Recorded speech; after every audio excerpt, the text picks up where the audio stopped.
NFL Live with Adam Schefter. Schefter, what do we know about Malik Neighbors' knee injury? Hannah, Malik Neighbors does in fact have a torn ACL. An MRI this morning confirmed that Neighbors will be lost for the remainder of the season. Went down on this play yesterday against the Los Angeles Chargers. You saw him grab the knee in pain. You saw how uncomfortable he was. No surprise that it's a torn ACL. He now will begin to focus on 2026. Earlier in the same game, the Chargers had their Pro Bowl left tackle, Joe Alt, carted off the field. He had tests done. The initial tests were a high ankle sprain. He's getting a second opinion, but Alt actually wanted to come back in the game yesterday. That's encouraging, and it may not be a long-term injury for him. Meanwhile, Lamar Jackson left Sunday's game against the Kansas City Chiefs due to a hamstring injury. Moments ago, the Ravens head coach John Harbaugh said that Lamar could not have come back into the game yesterday, even if the game was closer, which leads you to believe that his status for Sunday's game against the Houston Texans is very much in question. And one player whose status no longer is in question is Nnamdi Madubuike, the Ravens Pro Bowl defensive tackle, has a neck injury.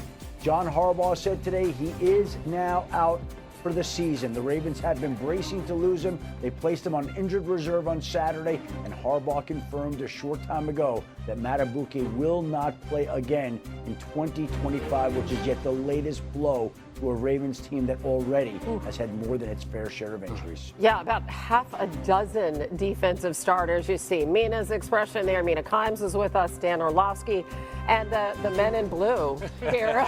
Different shades. Jason McCourty and Field Yates. But let's start with Lamar there.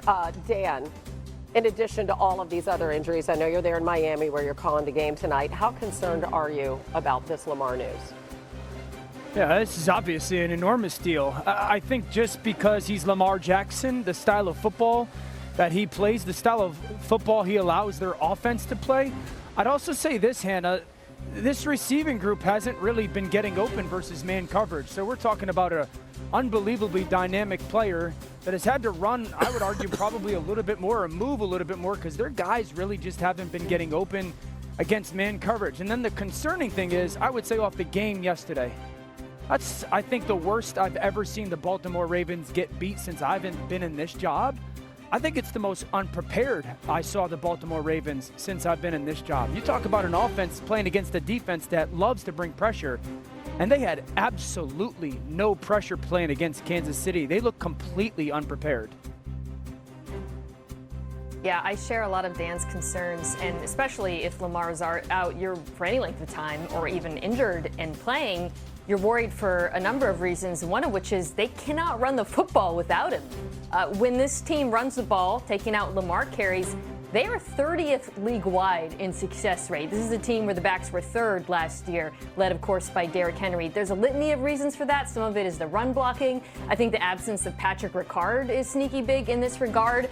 But it's turned up the level of difficulty and then obviously becomes a non-factor when they're playing from behind. The other thing that really jumped out to me, Dan talked about the lack of plan versus the blitz. The other thing that I found really strange, to be honest, was the lack of plan versus a spy. The Chiefs obviously watched the Lions tape and used their backers kind of similarly, where they would walk them up to the line of scrimmage and then drop them. And the Ravens never attacked it once. I've been wondering, when you have those backers playing the shallow part of the field, play action pass over them. But there's nothing. And it seemed like they were almost taken aback to see it again, which surprised me. You see Derrick Henry's numbers there at the bottom of your screen, way down compared to last year, a couple of fumbles. But then if you go over to the defensive side of the equation, and we just heard about Madubuike, and you look at the number of key injuries they have on defense, wow, sitting at 1-3. How bad is this? It's bad because you look at it, not only the injuries, but this was already a defense that was struggling. They're last in the NFL when it comes to points allowed. Justin Madubuike is a huge piece, not only in the run game, but in the pass game as well as an interior pass rusher. I think worse than that, when you look at the rest of this list, no Roquan Smith on a defense that is at the bottom of the league when it comes to defending the run.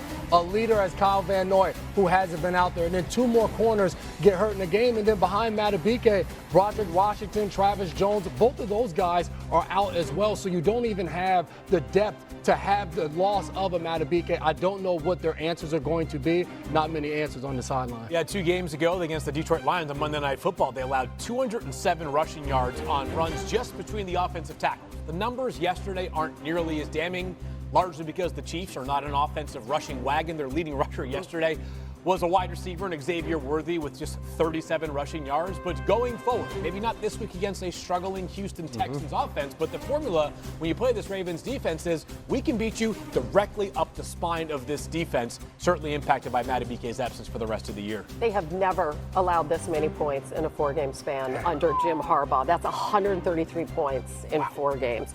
All right, so Ravens host the Texans, we know, coming up. But let's go to that Chiefs resurgent offense.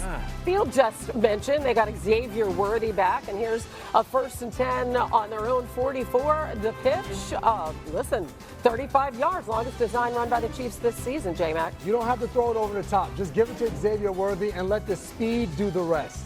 And then here we go. Field, Juju Smith-Schuster, touchdown. Juju was so clutch for them yesterday, and we'll talk about this more in just a minute. But the right role for Juju Smith-Schuster with Xavier Worthy back. First TD of the season, and why not Hollywood Brown getting into it? This looks kind of like, throwback Chiefs offense, right? They have their mojo back. It's like a party. Everybody wants to join. Yeah, 37-20 is your final. And again, we have talked a lot about Xavier Worthy being out and the impact that had, and it really was noticeable with him back in the game. 44 plays with him on the field this season. The Chiefs have thrown 4 touchdown passes compared to just 3 touchdowns on 208 plays without him on the field.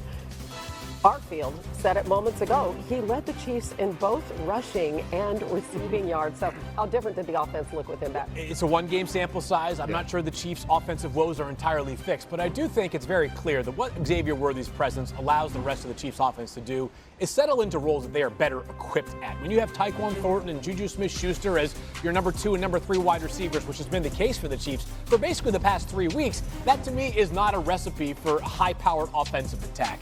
Xavier Worthy allows those guys to kind of push down to that more complementary receiver role. And by the way, when Rashee Rice returns, which is week 7 when he is back from a suspension, this offense gets to level up a little bit more. So pressure taken off of players who probably weren't expecting Dan to be playing such prominent roles early on in the year.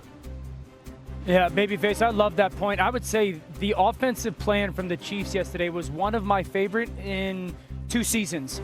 I think there were schematic differences on this football team yesterday multiple times.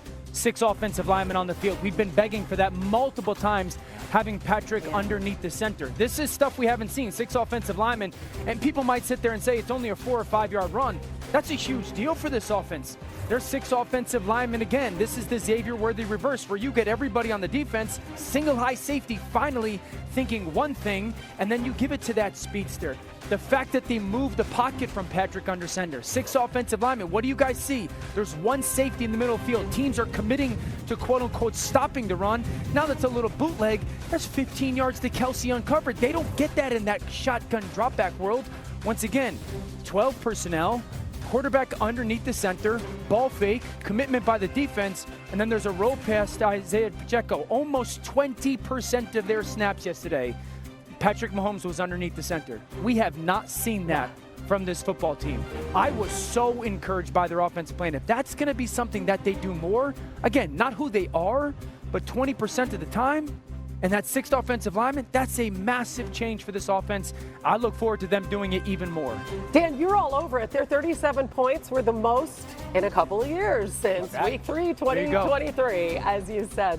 All right, let's look at that crazy game on Sunday night. Nobody really anticipated how this thing ended up. Micah Parsons returning to Dallas as the Packers visit the Cowboys on Sunday Night Football. Jera, lots of shots of him last night. Dallas 1st and 10 near the red zone, and it's